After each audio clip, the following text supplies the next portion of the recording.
बिस्मिल्लाहिर्रहमानिर्रहीम। अस्सलामुअलैकुम। आप देख रहे हैं डीडीपी एनालिटिका।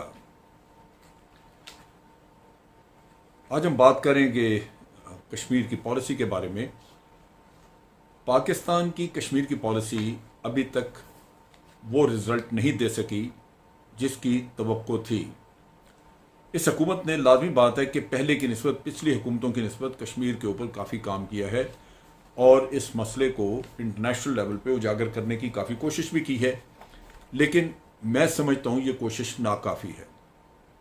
इस कोशिश को दबाने के लिए भारत ने एक तरीका इस्तेमाल किया और वो था कि फॉल्स फ्लैग ऑपरेशन करके दहशतगर्दी का नारा लगाया, पाकिस्तान के ऊपर इल्ज़ाम डाला और फिर खूब ढोल पीटा उसका। इस तरह मज़ाकरात हर दफ़ा खटाई में पड़े और दुनिया बजाय इसके कि मज़ाकरात की तरफ लाने की कोशिश करती, वो दहशतगर्दी के वाक़यात के ऊपर अपना रोना रोती रही।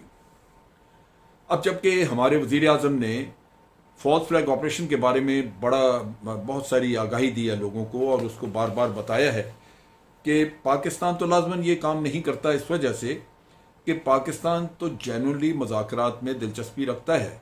पाकिस्तान वो काम क्यों करेगा जिससे कि मज़ाकरात खटाई में पड़ जाएं।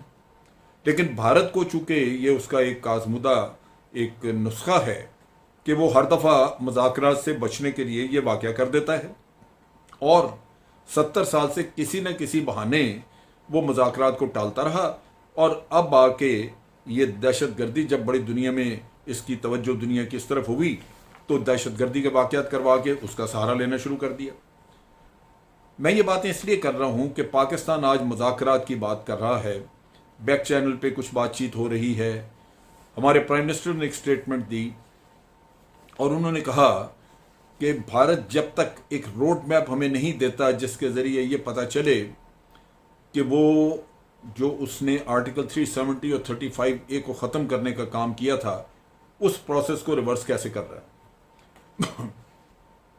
भारत अगर रोड मैप दे भी दे तो इस बात की क्या ज़मानत है कि वो अमल करेगा। सो प्राइम मिनिस्टर को ये सोचना चाहिए कि ये जो मज़ाकरात की हम डिमांड और एक नीम दिल सी शर्त रख के बात करते हैं, इसका तो कोई फ़ायदा नहीं है। भारत इस पे अमल करेगा नहीं, भारत आपको फिर चक्कर देगा। ये मैं इसलिए कह रहा हूँ कि भारत के chief of army staff Naravane साहब, ये वही हज़रत जिन्होंने 4-6 दिन पहले एक स्टेटमेंट दी और कहा कि जो LOC के ऊपर हमने सीज़ फायर की है वो बड़ी इफेक्टिव जा रही है और पाकिस्तान ने अमन के लिए बड़े अच्छे स्टेप उठाए हैं। पाकिस्तान के अमन का उन्होंने तारीफ भी की और साथ ही जो कल बयान दिया उसमें कह दिया कि अमन के लिए पाकिस्तान को टेररिज्म बंद करना होगा। ये वो चीज़ है, ये वो नुक्ता है जो आपको जहन में रखना चाहिए कि आपसे बातचीत करेंगे, बातचीत में उलझाएंगे, साल गुजरेगा, 2 गुजार देंगे, लेकिन जैसे आप किसी नतीजे के करीब होंगे तो एक टेररिज्म का वाक़या, एक फॉल्स फ्लैग ऑपरेशन कर दिया जाएगा और मामला सारा फिर वही ख़त्म हो जाएगा। ये वो नुक्ता है जो आपको जहन में रखना होगा।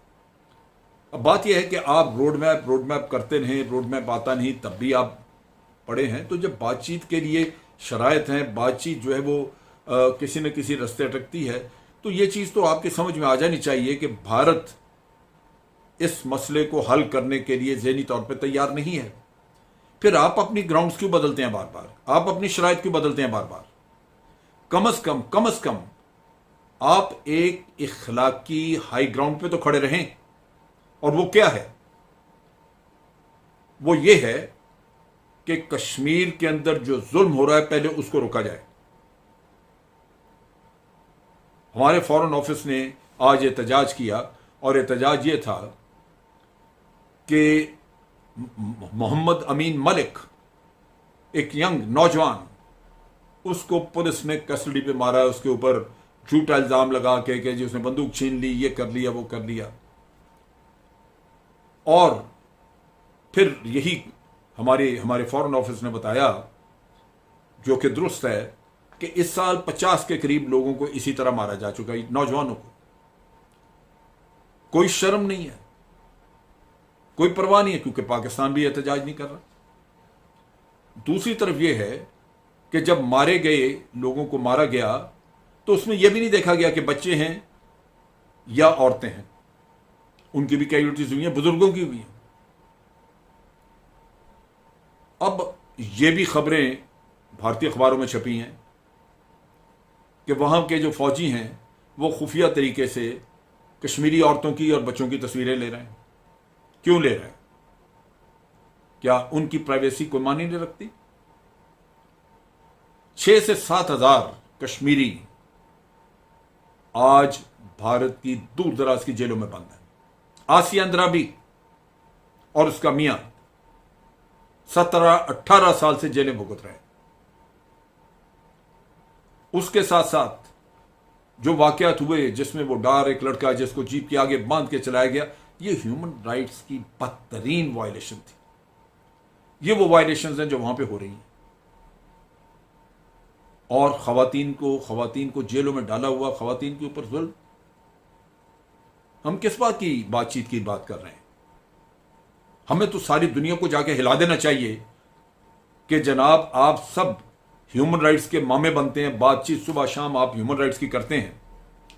चाइना पे जोर चलता है तो चाइना को हांगकांग में जी ह्यूमन राइट्स का मसला, तो सबसे बड़ा दुनिया का ह्यूमन राइट्स का ये मसला या फलस्तीन का है, इसके ऊपर बात क्यों नहीं होती? मैं तवक्को करता हूं कि जिस तरह फलस्तीन के मामले पे हमारे फॉरेन मिनिस्टर ने बहुत बड़े पैमाने पे सफारतकारी की, वो इस इशू पे भी करेगा। आपका फर्ज है कि जो कश्मीरी जेलों में पड़े हुए हैं, खवातीन हैं, आदमी हैं, बूढ़े हैं, मर्द हैं, उनको बाहर निकाला जाए। आज सैयद अली गिलानी जैसा 100 साल के करीब उम्र है, घरों में नजरबंद किए हुए ऐसे बुजुर्गों को, क्या यह काबिल कबूल है? सो कश्मीर पे पॉलिसी को मेरा ख्याल है एक दफा फिर देखना होगा। और रोड मैप वगैरह की बात आप छोड़ें, सबसे पहले ये रियासती दहशतगर्दी रुकनी चाहिए और कश्मीर में 2 काम जो गलत हो रहे हैं उनको रोकना चाहिए। एक, शहरियत का किस्सा, यूनाइटेड नेशन के चार्टर में कतन इसकी इजाजत नहीं है। जो मुतनाज़ा इलाका है उसमें आप आबादी का तनासब नहीं बदल सकते। ये कोई तरीका नहीं, ये सरीहन बदमाशी है। इस बदमाशी को रोकने के लिए पाकिस्तान को आगे बढ़ना होगा और आपको कोई दरवाजा ऐसा नहीं छोड़ना चाहिए जो आप ना खटखटाएं। क्यों? कि ये कश्मीरियों की मदद का मसला है। वो पाकिस्तानी हैं, उनके साथ जो जुल्म हो रहा है वो नाकाबिल बर्दाश्त है। तो कश्मीरियों का कत्लेआम रुकवाने के लिए, उनके कैदियों को जेलों से निकलवाने के लिए ये आपको करना होगा। और दूसरे कश्मीरियों को चाहिए कि वो गुपकार के जो फ्रॉडिये हैं उनका एहतसाब करें। आज कौम के साथ जुल्म हो रहा है, वो खामोश बैठे हैं, उनके मुंह में जबानें नहीं। कल हुकूमत मिलेगी तो छलांगे मारते आ जाएंगे, फारूक अब्दुल्ला भी और उमर अब्दुल्ला भी। इनका हाल ये होना चाहिए कि इनको कश्मीर में मुंह कोई ना लगाए, इनका चेहरा देखने वाला कोई ना मिले वहां पर। ये वो लोग हैं जिन्होंने कश्मीरियों के खून के ऊपर अय्याशी की है।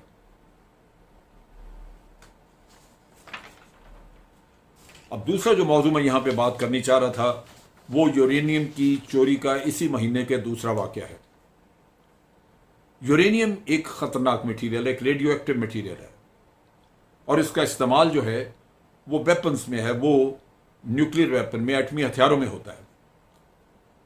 मैं बड़ा हैरान हूं कि भारत में किस तरह ये ऐसा मटेरियल खुले बंदों मिल जाता है। कभी कोई निकल आता है लेके फिर रहा है, कभी कोई लेके फिर रहा है। ये कोई सब्जी तो नहीं है, ये मटर नहीं है, आलू नहीं है। ये इसमें तो दुनिया बड़ी सीरियस और बड़ा इसके ऊपर चेकिंग है, इसके ऊपर बड़ा बड़ा इसकी सिक्योरिटी सिस्टम को बड़ा देखा जाता है। अब इस दफा जो है वो झारखंड में पकड़ा गया, इससे पहले महाराष्ट्र में पकड़ा गया था और वो 7 kg था, ये उससे 1 kg कम है, 6 kg है। लेकिन ये चोरी क्यों होता है, ये बाहर भारत में इधर उधर मिलता क्यों है? उसकी वाहिद वजह है कि इसकी एक ब्लैक मार्केट मौजूद है, एक मार्केट मौजूद है जहां लोग इसको यूं बेच के काफी पैसे कमा सकते हैं। अगर मार्केट ना हो तो यूरेनियम आम आदमी के लिए तो गुमान ही नहीं रखता, वो क्यों उठाएगा? यूरेनियम इस्तेमाल करने के लिए आपको टेक्नोलॉजी की भी ज़रूरत है और टेक्निकल नो हाउ की भी ज़रूरत है।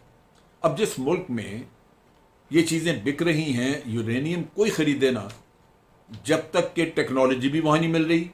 टेक्नोलॉजी वहाँ मिलती होगी लाजमन, इसी तरह ब्लैक मार्केट में जिस तरह को यूरेनियम बेच रहे हैं, इसी तरह को टेक्नोलॉजी भी देता होगा वहाँ पे, और इसी तरह साइंटिस्ट टेक्निकल नो हाउ बेचते हैं। जब ये तीनों चीज़ें बिकती हैं तब जाके किसी के लिए कारामद है। लिहाजा ये एक बड़ी हैरानी की बात है कि भारत में ये कोई इस महीने में तो दूसरा वाक़या है, लेकिन ये कोई वैसे दूसरा नहीं है, दर्जनों वाक़यात हो चुके हैं। ये वाक़यात 90 की दहाई से शुरू हैं, उससे पहले भी एक आध हुआ था, लेकिन 90 की दहाई के बाद तो तवातर से। इसका मतलब ये है कि 90 की दहाई के बाद से आज दिन तक वहाँ पे ये मार्केट चल रही है जहाँ पे यूरेनियम खुली मार्केट में बेचा जा सकता है। अब पाकिस्तान ने इस पर बड़ी तशवीश का इजहार किया है और कहा है कि इन वाक़यात से जाहिर होता है कि भारत के अंदर इस ख़तरनाक मटीरियल की कोई सिक्योरिटी का सही इंतज़ाम नहीं है और लिहाजा ये चोरी होता है, और चोरी जो है वो जाहिर करती है कि इसकी डिमांड है कहीं और ये मार्केट में बेचा भी जाता है। अब असल चीज़ है कि यहाँ पे सामने आना चाहिए कि ख़रीदने वाले हैं कौन, क्योंकि वहाँ से आके पता चले, क्योंकि हमारा कंसर्न ज़्यादा ख़रीदने वालों से है। मिसाल के तौर पर अगर ये अफगानिस्तान में बैठे हुए दहशतगर्दों को मिल जाए या किसी भी और जगह पे दाइश के हाथ आ जाए, वो उनको बेच दे कोई इनका आदमी, पहले दाइश को इन्होंने बेचे हैं पुर्जे वगैरह, और अगर उनके हथे लग जाता है, उनको मिल जाता है, तो आप सोचिए कि उनको अगर टेक्नोलॉजी तक भी रसाई हासिल है, टेक्निकल नो हाउ भी भारत से मिल जाती है, खरीदी जाती है, तो फिर इसका अंजाम क्या होगा। सो पाकिस्तान ने जो बैनुल-अक़वामी अदारों से तहकीकात का मुतालबा किया है, मेरा ख्याल है वो नाकाफ़ी है। ये वक्त आ गया है कि पाकिस्तान यूनाइटेड नेशन से एहतजाज करे। पाकिस्तान न सिर्फ यूनाइटेड नेशन से बल्कि इंटरनेशनल एटॉमिक एनर्जी एजेंसी से भी एहतजाज करे, और उसके अलावा उस एजेंसी के जितने भी ज़ैली अदारे हैं जो कि सेफ्टी और सिक्योरिटी को चेक करते हैं, उनसे एहतजाज किया जाए, अमेरिका से एहतजाज किया जाए कि क्या वजह है दुनिया को इतना बड़ा ख़तरा लाहक हो रहा है और उनके मुंह से ले हुए क्यों खामोश हैं वो। ये खामोशी दुनिया में तबाही का पेश खैमा हो सकती है। तो मेरे नुक्ता निगाह के मुताबिक पाकिस्तान को सिर्फ मुतालबे नहीं करने चाहिए। पाकिस्तान को इन तमाम मुल्कों से एहतजाज करना चाहिए जिनकी ज़मीर सोए हुए हैं, और पाकिस्तान इस खतरे को अकेले भांप के और इस खतरे का मुकाबला करने के लिए बैठा हुआ है। आज के लिए इतना ही। अफवाज पाकिस्तान जिंदाबाद, पाकिस्तान पाइंदाबाद।